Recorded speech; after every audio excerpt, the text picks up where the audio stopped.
ये है मेरी Skoda Kushaq 1.5 DSG 2023 model style variant. मुझे इसे चलाते हुए लगभग 1 साल हो चुका है and I have driven more than 20,000 kilometres and I think it's a good time to review this car and आप कंसीडर कर सकते हैं कि ये मेरी गाड़ी का एक लॉन्ग टर्म ओनरशिप रिव्यू है। So let's get started.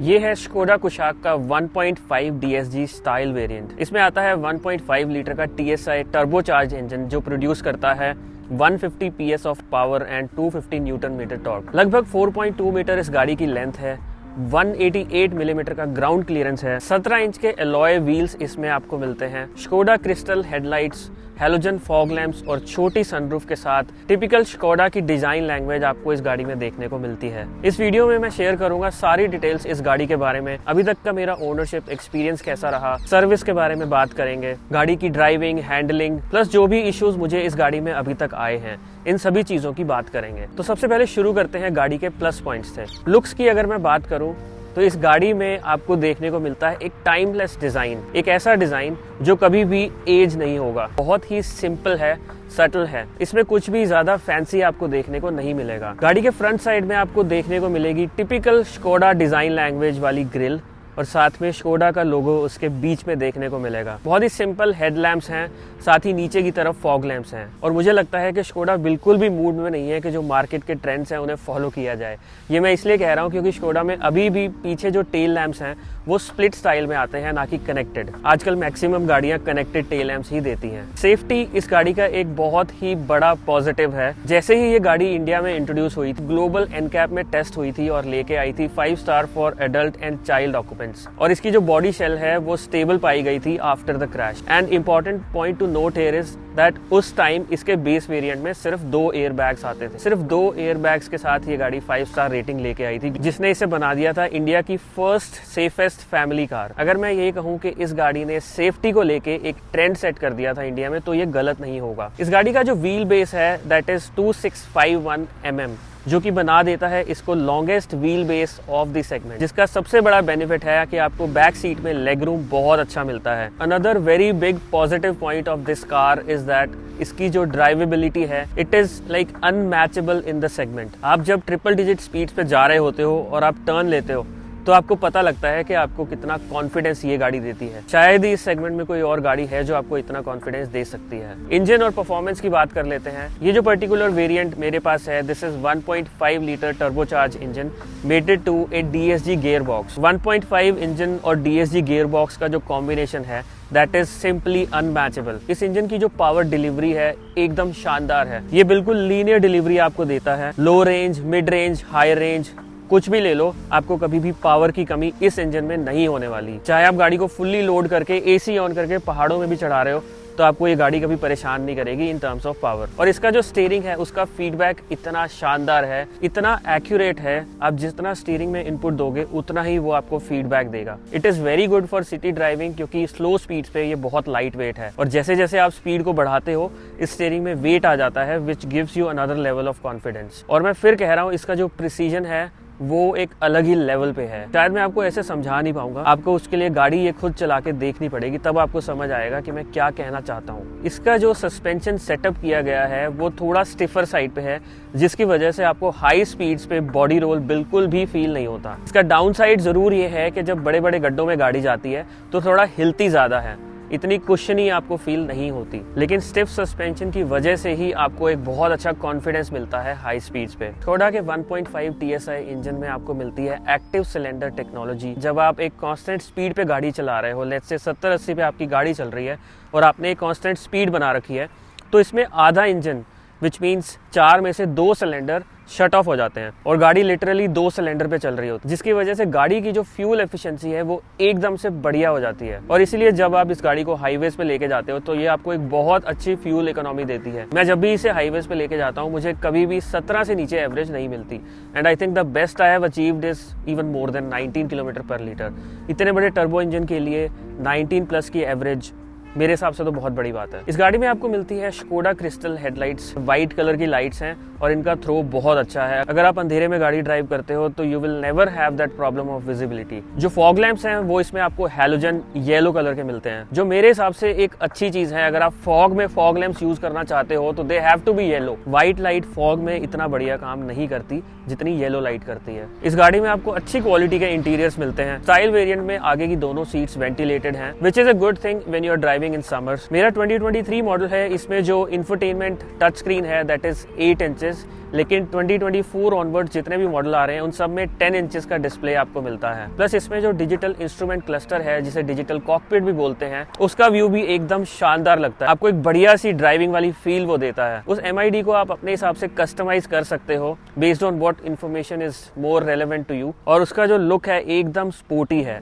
Plus इसका जो 2 स्पोक स्टीयरिंग है that adds to the sportiness this car offers to you. इस गाड़ी के कॉम्पैक्ट होने की वजह से आपको सिटी में इस गाड़ी को ड्राइव करने में कोई इश्यूज नहीं आएंगे। टाइट स्पेसेस में पार्किंग करना हो या हैवी ट्रैफिक में गाड़ी इधर उधर करके निकालनी हो, आपको कहीं भी कोई इशू नहीं आएगा। And even though this is a compact car, लेकिन इसका जो बूट है वो इस तरह से डिजाइन किया गया है कि वो लोडिंग लिप से थोड़ा सा डीप है। आप 3 सूटकेस के ऊपर 3 सूटकेस आराम से रख सकते हो and still you will be having some space to keep your smaller bags. तो ये थे इस गाड़ी के प्लस पॉइंट्स। अब थोड़ा सा नेगेटिव्स की भी बात कर लेते हैं। जैसे मैंने अभी मेंशन किया था कि ये गाड़ी अपनी सेगमेंट में थोड़ी सी कॉम्पैक्ट है, जिसकी वजह से इसका रोड प्रेजेंस है वो थोड़ा छोटा लगता है। प्लस इस गाड़ी को अगर आप फ्रंट से देखेंगे तो इसका जो स्टांस है वो कोई बहुत बड़ी SUV की तरह नहीं दिखता। अपने इंडिया में गाड़ी का बड़ा बड़ा दिखना बहुत मैटर करता है। लोगों का सोचना है कि अगर मैं 20 लाख रुपए की गाड़ी ले रहा हूँ तो जितनी बड़ी हो सके उतनी बड़ी गाड़ी मुझे मिलनी चाहिए। तो इस गाड़ी का कॉम्पैक्ट होना बहुत लोगों के लिए नेगेटिव पॉइंट हो सकता है। इस गाड़ी के इंटीरियर पे कंपनी ने अच्छा काम किया है, देखने में बहुत प्रीमियम लगता है, लेकिन कॉस्ट कटिंग की वजह से काफी जगह हार्ड प्लास्टिक का यूज किया हुआ है। ऑल्दो प्लास्टिक की क्वालिटी अच्छी है but since it is hard plastic so वो थोड़ा सा चीपर फील होता है। हार्ड प्लास्टिक्स की वजह से इस गाड़ी में कहीं कहीं फ्रंट डोर्स में और थोड़ा बहुत आगे वाले डैशबोर्ड में क्रीकिंग साउंड सुनने को मिलती हैं। ये प्रॉब्लम सभी गाड़ियों में नहीं है, 22, 23 की गाड़ियों में ज्यादा थी, मेरी गाड़ी में भी है बट थोड़ी बहुत है। एंड मैंने सुना है कि जो 2024 की गाड़ियां हैं उनमें ये प्रॉब्लम्स नहीं है। अगर आप 2024 मॉडल स्कोडा कुशाक ओन करते हो तो मुझे बताना कि क्या आपको अभी भी ये वाली प्रॉब्लम्स मिल रही हैं या नहीं। इस गाड़ी की विड्थ भी थोड़ी सी कम है, जिसकी वजह से रियर सीट में 3 पैसेंजर्स कंफर्टेबली नहीं बैठ सकते। स्पेशली अगर आप लॉन्ग जर्नीज का प्लान कर रहे हो एंड पीछे वाली सीट पे अगर 3 लोग बैठ जाएं तो उनको डेफिनेटली दिक्कत होने वाली है। छोटे मोटे डिस्टेंस के लिए फिर भी 3 लोग एडजस्ट कर लेंगे, but for long journeys it's a big no. अगला नेगेटिव पॉइंट है इसके AC के कंट्रोल्स का एक टच पैनल में होना। मेरा मानना है कि जितने गाड़ी में फिजिकल बटन्स होंगे उतना ज्यादा बढ़िया होगा एंड स्पेशली वो सारे बटन्स जो आप फ्रीक्वेंटली यूज करते हो, जैसे कि AC के बटन्स, फैन की स्पीड को ज्यादा करना या कम करना, ये सारी चीजें कभी भी टच स्क्रीन में नहीं होनी चाहिए, क्योंकि इन सभी चीजों से जो ड्राइवर है वो डिस्ट्रैक्ट होता है and it is a bit of compromise to the safety also. एक और चीज जो मुझे थोड़ा सा परेशान करती है वो है ऑटो स्टार्ट स्टॉप बटन का ऑटोमेटिकली एनेबल हो जाना every time you start the car. मैं जनरली ऑटो स्टार्ट स्टॉप को प्रेफर नहीं करता, तो जब भी मैं गाड़ी ड्राइव करता हूँ मैं उस फीचर को ऑफ कर देता हूँ। लेकिन जैसे ही मैंने गाड़ी को ऑफ किया और दोबारा स्टार्ट किया तो ये फीचर मुझे दोबारा एनेबल्ड मिलता है। वैसे मुझे एक आदत हो गई है कि जब भी मैं गाड़ी स्टार्ट करता हूँ तो इस फीचर को डिसेबल करता हूँ and only after that I start driving. लेकिन अगर इसको परमानेंटली डिसेबल करने का कोई एक ऑप्शन होता तो ज्यादा बेटर होता। इस गाड़ी की कैबिन इंसुलेशन ऑल्दो अच्छी है बट इतनी अच्छी नहीं है जितना एक प्रीमियम सेगमेंट की गाड़ी में होना चाहिए। अच्छी खासी नॉइज कटिंग है बट आई थिंक इस मामले में भी थोड़ा और ये बेहतर हो सकती थी। इस गाड़ी का जो स्टैंडर्ड टायर प्रोफाइल है 17 इंच अलॉयज में, दैट इज 205/55 R17 एंड मैं ऑनेस्टली इस टायर प्रोफाइल से खुश नहीं हूँ। मेरा मानना है कि अगर आप अपनी गाड़ी को पहाड़ों में ज्यादा चलाते हो, जहाँ पे काफी चांसेस होते हैं कि आपको रफ पैचेस मिलेंगे ड्राइव करते हुए, तो 55 प्रोफाइल थोड़ा सा प्रॉब्लमेटिक हो सकता है। कम से कम प्रोफाइल में एक थोड़ा बेटर टायर होना चाहिए था। एक बहुत इंपॉर्टेंट पॉइंट मैं यहाँ पे मेंशन करना चाहूंगा और वो है 1.5 TSI इंजन के इंजन ऑयल के बारे में। स्कोडा की माने तो आपको अपनी गाड़ी हर 15,000 किलोमीटर या 1 साल में सर्विस सेंटर लेके जानी है, विच एवर कम्स अर्लियर। लेकिन होता क्या है, जैसे ही आपकी रनिंग लगभग 13-14 हजार किलोमीटर पे पहुंचती है, आपको एक वार्निंग देखने को मिलती है, which is the engine oil low warning. अब टर्बो इंजन जैसे जैसे चलता है वो धीरे धीरे ऑयल को कंज्यूम करते करते उसका लेवल एक सर्टेन थ्रेशोल्ड से नीचे आ जाता है, जिसकी वजह से आपकी गाड़ी में एक वार्निंग फ्लैश हो जाती है कि engine oil level is low, do not drive more than 4000 RPM, which is absolutely fine. But ये एक थोड़ा सा नेगेटिव पार्ट है। अगर स्कोडा खुद कहती है कि आपकी गाड़ी को 15,000 तक सर्विस की जरूरत नहीं है, तो फिर ऐसा क्यों होता है कि कोई भी बंदा 15,000 किलोमीटर बिना इंजन ऑयल वार्निंग के कवर नहीं कर पाता? एटलीस्ट मैंने ऐसा कोई भी केस नहीं सुना जिसमें आपके 15,000 किलोमीटर पूरे हो गए and engine oil is still up to the mark. मैं बहुत लंबी लंबी ड्राइव्स पे जाता रहता हूँ।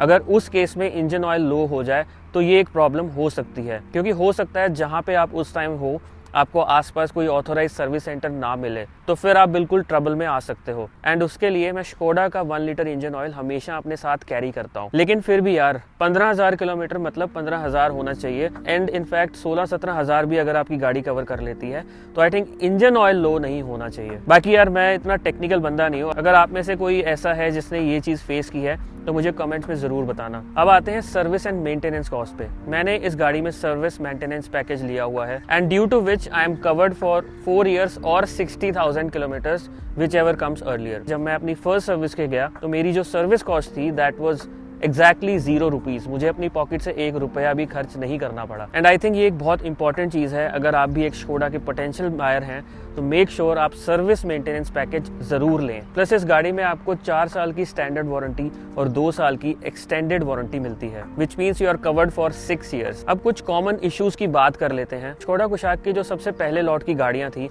उनमें सबसे ज्यादा जो इश्यूज आते थे वो थे इंजन चेक लाइट, जो कि रैंडमली आ जाती थी और गाड़ियों को सर्विस सेंटर लेके जाना पड़ता था। ये इशू 2023, 2024 एंड ऑनवर्ड्स की गाड़ियों में बिल्कुल भी नहीं है। तो अगर कोई आपसे इस इशू के बारे में बात करता है और आपको डराने की कोशिश करता है, आई कैन अश्योर यू कि ये इश्यूज अब वाली गाड़ियों में बिल्कुल भी नहीं है। कुछ लोग एसी की कंप्लेंट भी करते हैं समर्स में कि जब टेम्परेचर 45 डिग्रीज या उससे ज्यादा हो जाता है तो इस गाड़ी का एसी काम नहीं करता। ये प्रॉब्लम ज्यादा 1 लीटर इंजन के साथ थी और वो प्रॉब्लम भी अब सर्विस सेंटर ने कोई सॉफ्टवेयर अपडेट करके ठीक कर दी है। 1.5 में मुझे कोई इशू अभी तक नहीं आया। मैंने इस गाड़ी में 500-500 किलोमीटर की ड्राइव्स की हैं इन 45 डिग्रीज ऑफ हीट। लेकिन मैं ये चीज डेफिनेटली कहना चाहूंगा, इस गाड़ी का जो एसी है ये आपको बोन चिलिंग इफेक्ट नहीं देगा। ये आपकी गाड़ी को कंफर्टेबली ठंडा रखेगा। लेकिन अगर आप कहो कि मुझे वो सर्दी वाली फीलिंग चाहिए 45 डिग्रीज में, तो वो आपको स्कोडा कुशाक में नहीं मिलेगी, चाहे आप 1.5 इंजन चला रहे हो तो भी। रैटलिंग एंड क्रीकिंग साउंड्स एक और कॉमन इशू है जो काफी सारे लोगों ने इनिशियल वाले लॉट्स में फेस किया था। अब ये इश्यूज बहुत कम हो गए हैं। मैं ये नहीं कह रहा कि बिल्कुल खत्म हो गए हैं, लेकिन हाँ अब ये कंपैरेटिवली बहुत ही कम हो गए हैं। एंड लेटेस्ट वाले लॉट में जिन लोगों को ये इश्यूज आए भी हैं उन्होंने काफी हद तक सर्विस सेंटर जाके इन इश्यूज को ठीक करवा लिया है। I think Skoda has listen to what customers have been complaining and उन्होंने कस्टमर्स की सुन के क्वालिटी को थोड़ा बहुत जो है इम्प्रूव किया है। तो अगर मैं कंक्लूड करना चाहूँ कि ये गाड़ी किन लोगों के लिए है, अगर आप एक ऐसे बायर हैं जिसे दुनिया जहान के फीचर्स चाहिए, गाड़ी दिखने में बड़ी होनी चाहिए, बड़ी बड़ी सनरूफ होनी चाहिए, एडास होना चाहिए और जो भी बेसिकली लेटेस्ट फीचर्स हैं वो सब होने चाहिए, then this car is definitely not for you। लेकिन अगर आप एक ऐसे बायर हैं जिसे पावर, परफॉर्मेंस और माइलेज का एक डेडली कॉम्बिनेशन चाहिए with safety, driving dynamics and very good build quality, then definitely you should consider this car। अगर आप एक पोटेंशियल बायर हो तो आई वुड सजेस्ट आप इनके शोरूम में जाओ, गाड़ी को टेस्ट ड्राइव करके देखो, उसके बाद डिसाइड करो। बहुत सारे लोग मैंने देखा है जो स्कोडा के शोरूम में जाते ही नहीं है क्योंकि उन्हें लगता है कि यार इसकी जो मेंटेनेंस कॉस्ट है वो बहुत ज़्यादा है या फिर इसके पार्ट्स बहुत महंगे हैं। लेकिन जैसे मैंने आपको सर्विस मेंटेनेंस पैकेज और एक्सटेंडेड वारंटी के बारे में बताया तो I don't think it will be a problem any more. अगर आप भी एक स्कोडा कुशाक के ओनर हो तो let me know in the comment, क्या आप अपनी गाड़ी से खुश हो या नहीं? क्या आपको बहुत सारी प्रॉब्लम्स आई अपनी गाड़ी में, या आप अपनी गाड़ी ड्राइव करना एंजॉय करते हो? जो भी आपके थॉट्स हैं, और अगर आपके कोई स्पेसिफिक क्वेश्चंस हैं do let me know in the comments. मैं जल्दी से जल्दी आंसर करने की कोशिश करूंगा। आई होप ये वीडियो आपको इन्फॉर्मेटिव लगा होगा। वीडियो को यहीं पे एंड करते हैं। If you like the video do give it a thumbs up. Channel पे पहली बार विजिट किया है, डू कंसीडर सब्सक्राइबिंग। बहुत जल्दी मिलूंगा एक नए वीडियो में। Till then goodbye, take care.